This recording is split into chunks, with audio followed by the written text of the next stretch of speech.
بسم اللہ الرحمن الرحیم، شروع اللہ کے نام سے جو بڑا مہربان اور نہایت ہی رحم کرنے والا ہے۔ ڈیجیٹل وائس اسٹوڈیو کے ناظرین السلام علیکم۔ اشرف الانبیاء حبیب کبریا حضرت محمد مصطفیٰ صلی اللہ علیہ وآلہ وسلم کی ذات پاک سر سے پاؤں تک معجزہ ہی معجزہ ہے۔ آپ صلی اللہ علیہ وسلم کے حالات مقدسہ ہی بتلاتے ہیں کہ آپ صلی اللہ علیہ وسلم کا ہر قول اور ہر فعل اور ہر ایک حال حکمت و مسلط اور اسرار الہی سے بھرا ہوا ہے۔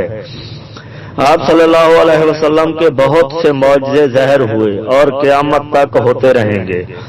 اولیاء اللہ سے بہت سی کرامتیں ظاہر ہوئیں اور ظاہر ہوتی رہیں گی۔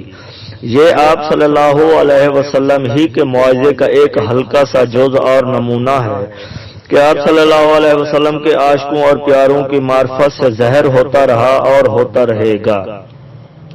کسی انسان میں یہ قدرت نہیں کہ آپ صلی اللہ علیہ وسلم کے معجزوں کا شمار کر سکے۔ بعض دین کے سچے عالموں نے 3000 معجزے شمار کیے ہیں اور بعض نے 64,000 شمار کیے ہیں، کیونکہ آپ صلی اللہ علیہ وسلم کا کوئی ایسا عضو نہیں کہ جس نے 10 اور 15 معجزے ظاہر نہ کیے ہوں۔ یہاں پر عام فہم پر خیال کر کے چند معجزے لکھے جاتے ہیں۔ نمبر 1، سب سے بڑا معجزہ آپ صلی اللہ علیہ وآلہ وسلم کی کتاب قرآن مجید ہے کہ غیب کی خبریں دیتا ہے، جس کی چھوٹی سے چھوٹی صورت کی مثال نہ کوئی بتا سکا اور نہ کوئی کبھی بتا سکے گا۔ نمبر 2، آپ صلی اللہ علیہ وسلم کے امی یعنی ان پڑھ ہونے میں آپ صلی اللہ علیہ وسلم لکھنا پڑھنا نہیں جانتے تھے۔ نہ کوئی آدمی آپ صلی اللہ علیہ وسلم کا استاد ہوا، مگر امی ہونے پر بھی آپ صلی اللہ علیہ وسلم کا یہ عجیب معجزہ ہے کہ لکھے نہ پڑھے مگر وہی کے ذریعے سے دین اور دنیا کے سب احکام بتلا دیے۔ نمبر 3، معراج کے معجزے کا حال اس کتاب میں ہی دیکھو۔ نمبر 4، ایک دفعہ حضرت حمزہ رضی اللہ عنہ نے آپ صلی اللہ علیہ وسلم کی خدمت میں عرض کی کہ مجھے جبرائیل علیہ السلام کو ان کی اصل صورت میں دکھا دو۔ آپ صلی اللہ علیہ وسلم نے فرمایا کہ تم دیکھ نہیں سکتے۔ انہوں نے فرمایا کہ آپ صلی اللہ علیہ وسلم دکھائیں تو صحیح۔ آپ صلی اللہ علیہ وسلم نے فرمایا کہ بیٹھ جاؤ۔ وہ بیٹھ گئے اور حضرت جبرائیل کعبہ شریف پر اترے۔ آپ صلی اللہ علیہ وسلم نے حضرت حمزہ رضی اللہ عنہ سے فرمایا کہ نظر اٹھاؤ۔ انہوں نے نظر اٹھا کر دیکھا، حضرت جبرائیل کا بدن زمرد سبز کی مانند چمکتا ہوا نظر آیا۔ وہ دیکھ نہ سکے اور بے ہوش ہو کر گر پڑے۔ نمبر 5، حضرت ابو ہریرہ رضی اللہ عنہ کا بیان ہے کہ میں اپنی ماں کو اسلام کی طرف بلایا کرتا تھا۔ ایک دن میں نے ان کو مسلمان ہونے کو کہا۔ انہوں نے حضور صلی اللہ علیہ وسلم کی شان میں بے ادبی کا کلمہ کہا۔ مجھے ناگوار گزرا اور میں روتا ہوئے آپ صلی اللہ علیہ وسلم کی خدمت میں آیا اور میں نے کہا یا رسول اللہ، دعائیں فرمائیے کہ اللہ تعالیٰ میری ماں کو ہدایت کرے۔ آپ صلی اللہ علیہ وسلم نے دعا کی کہ اے اللہ ابو ہریرہ کی ماں کو ہدایت دے۔ میں آپ صلی اللہ علیہ وسلم کی دعا کو سن کر خوش ہوتا ہوا اپنے گھر پر آیا تو دروازہ بند پایا اور میری امی نے میرے پاؤں کی آواز سن کر کہا کہ ابھی ٹھہرو۔ وہ نہا رہی تھی، غسل کر کے کپڑے پہنے، پھر دروازہ کھول دیا۔ میں اندر گیا اور انہوں نے کہا کہ اے ابو ہریرہ رضی اللہ عنہ، میں سچے دل سے ایمان لاتی ہوں اور لا الہ الا اللہ محمد رسول اللہ پڑھا اور مسلمان ہو گئی۔ اور پھر میں خوشی کے جوش میں روتا ہوا آپ صلی اللہ علیہ وسلم کی خدمت میں حاضر ہوا اور اپنی ماں کے مسلمان ہونے کی خبر دی۔ آپ صلی اللہ علیہ وسلم نے اللہ تعالیٰ کا شکر ادا کیا۔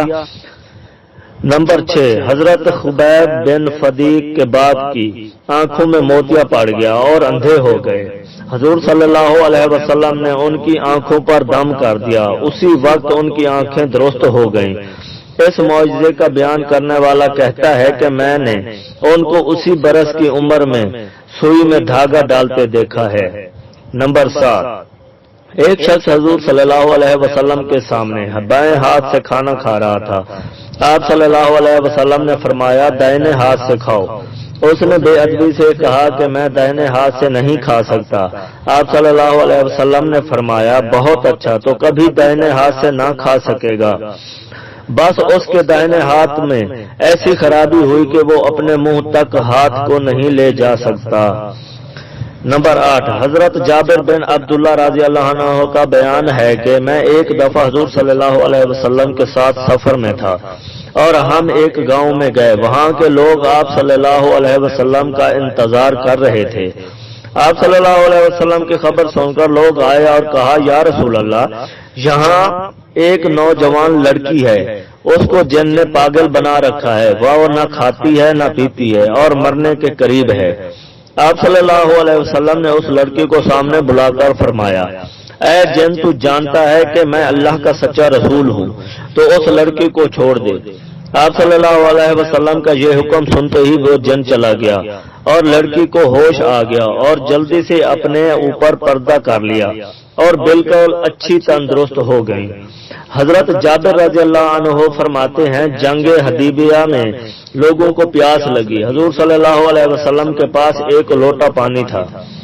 آپ صلی اللہ علیہ وسلم نے اس سے وضو کیا، پھر عرض کی گئی یا رسول اللہ، سب لوگ پیاسے ہیں اور پانی نہیں ہے، لوگوں کو پیاس ہے اور سب نے وضو بھی کرنا ہے اور پانی تو بس اسی لوٹے میں تھا۔ آپ صلی اللہ علیہ وسلم نے اپنا ہاتھ اس لوٹے میں رکھا اور پانی آپ صلی اللہ علیہ وسلم کی انگلیوں میں سے ابلنے لگا۔ بس سب فوجیوں نے پانی پیا اور وضو بھی کیا اور ہم سب آدمی 1500 تھے اور پانی اس قدر آ رہا تھا کہ اگر 1,00,000 آدمی بھی ہوتے تو سب کو کافی تھا۔ نمبر 10، ایک شخص حضور صلی اللہ علیہ وسلم کے آخری حج میں ایک دن کے پیدا ہوئے بچے کو لے کر آپ صلی اللہ علیہ وسلم کی خدمت میں حاضر ہوا۔ آپ صلی اللہ علیہ وسلم نے اس بچے سے دریافت کیا کہ اے بچے، میں کون ہوں؟ بچے نے صاف زبان سے کہہ دیا کہ آپ صلی اللہ علیہ وسلم اللہ کے سچے رسول ہیں۔ نمبر 11، حضرت علی رضی اللہ عنہ فرماتے ہیں میں ایک دفعہ رسول اللہ صلی اللہ علیہ وسلم کے ساتھ جنگل میں گیا تو میں نے دیکھا کہ آپ صلی اللہ علیہ وسلم جس درخت یا پہاڑ کی طرف سے گزرتے تو ان کی طرف سے آواز آتی السلام علیکہ یا رسول اللہ، اور گویا یوں کہتے تھے۔ نمبر 12، ایک دفعہ حضور صلی اللہ علیہ وسلم اپنے دوستوں میں بیٹھے تھے، ایک گاؤں کا آدمی گو پکڑ کر لے آیا اور آپ صلی اللہ علیہ وسلم کے آگے ڈال کر کہا کہ اگر یہ گو آپ صلی اللہ علیہ وسلم کے رسول ہونے کی گواہی دے تو میں مسلمان ہو جاؤں گا۔ آپ صلی اللہ علیہ وسلم نے گو سے فرمایا اے گو، میں کون ہوں؟ اس نے صاف زبان سے کہا کہ آپ صلی اللہ علیہ وسلم اللہ کے سچے رسول ہیں۔ جو شخص آپ صلی اللہ علیہ وسلم کا کہنا مانے گا وہ جنت میں جائے گا اور جو شخص آپ صلی اللہ علیہ وسلم کا کہنا نہ مانے گا وہ دوزخ میں جائے گا۔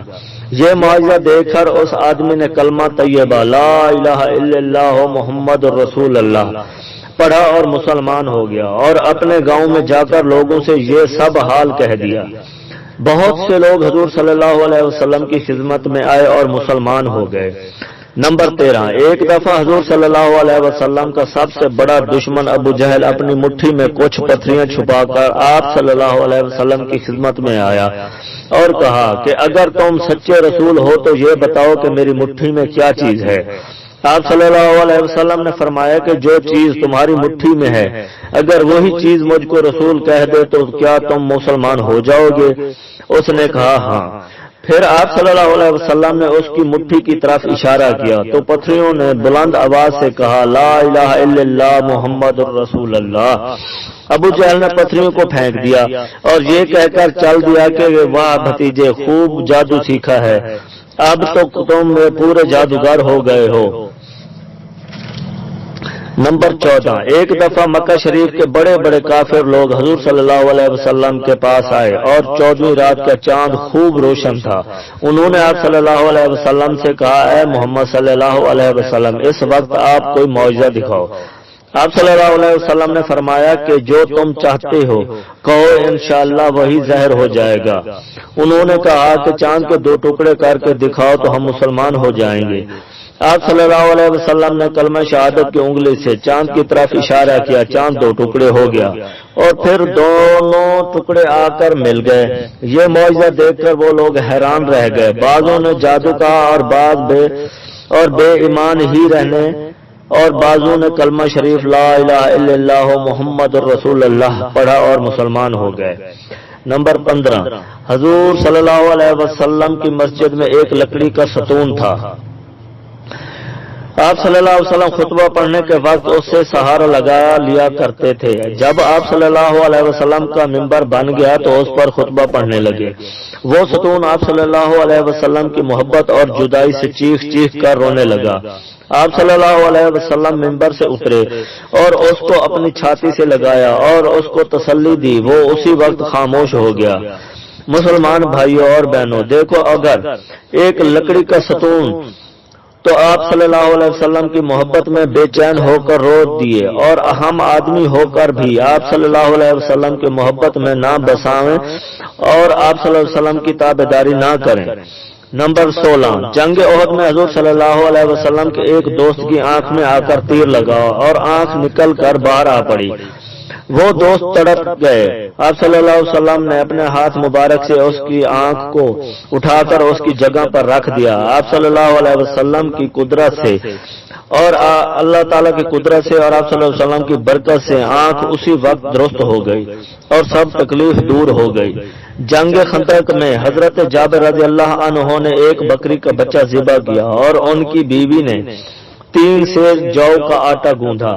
اسی وقت گھر میں اتنا ہی آٹا تھا اور ایک دیگچے میں گوشت پکنے رکھ دیا اور ایک طرف روٹی پکانی بھی شروع کر دی۔ حضرت جابر رضی اللہ عنہ حضور صلی اللہ علیہ وسلم کی خدمت میں آئے اور چپکے سے عرض کی، یا رسول اللہ، آپ صلی اللہ علیہ وسلم ایک اور 2-4 آپ صلی اللہ علیہ وسلم کے دوست جن کو آپ صلی اللہ علیہ وسلم چاہیں میرے ساتھ چلیے اور کھانا کھائیے، کھانا تھوڑا ہی سا ہے۔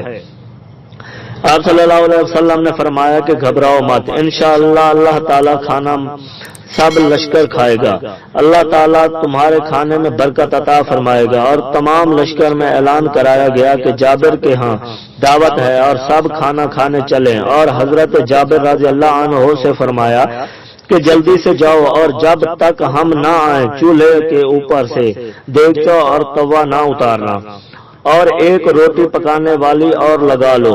آپ صلی اللہ علیہ وسلم کے لشکر میں اس وقت 1000 آدمی تھے۔ آپ صلی اللہ علیہ وسلم کو ان لے کر حضرت جابر رضی اللہ عنہ کے مکان پر پہنچے۔ آپ صلی اللہ علیہ وسلم نے اپنا ذرا سا منہ مبارک کا پانی دیگچے اور آٹے میں لگا دیا اور فرمایا، اے جابر، 10 آدمیوں کو اتار اتار کھلاتے رہو۔ حضرت جابر رضی اللہ عنہ کا بیان ہے کہ خدا کی قسم تمام لشکر نے روٹی اور گوشت پیٹ بھر کر کھایا، مگر آٹے میں اور گوشت میں ذرا کمی نہ آئی۔ اے میرے آقا، صاحب معجزہ، شفیع محشر، ساقی کوثر، رحمت دو عالم، دستگیر بے کساں صلی اللہ علیہ وسلم، یہ غلام آپ صلی اللہ علیہ وسلم پر اور آپ صلی اللہ علیہ وسلم کے فدائیوں پر قربان، کیسی شان عظیم ہے آپ صلی اللہ علیہ وسلم کے فدائیوں کی، جنہوں نے آپ صلی اللہ علیہ وسلم کے معجزے کا کھانا کھایا۔ اس غلامی پر مہربانی کی نظر فرمائیے۔